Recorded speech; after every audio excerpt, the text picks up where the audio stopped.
अलैकम है इल्म वालों व आलम दीनों। जो पहले जो अल्लाह के बंदे थे वो अपनी जगह अब की बात करो और कुरान की बात करो। कुरान में अल्लाह ने क्या कहा है कि जिसने मेरे बंदे को सताया उसने अल्लाह से खुली जंग का ऐलान कर दिया, और जिसने सूद लिया और सूद लेने की वजह से हज उम्रे सखावतें बदकारी कोठी बंगले लोगों को बेलबास कर रहे हैं, खुद भी बेलबास।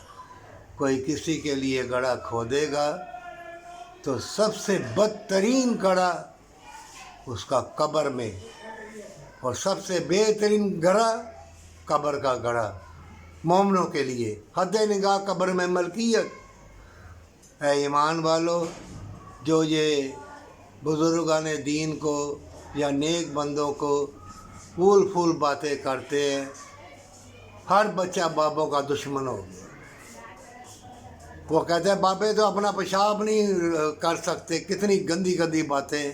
नाफरमान औलाद हो गई, बड़े बूढ़ों के भी नाफरमान।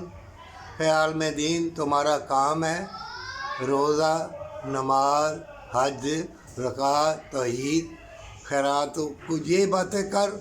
ये क्या बाबे शह कोई नहीं, फलाना शह कोई नहीं। तबीज़ गंडों वालों का कह ना करो। घर में कुरान है, माँ बाप है, और सदका खैरात दो, अपनी जानों को छुड़ाओ।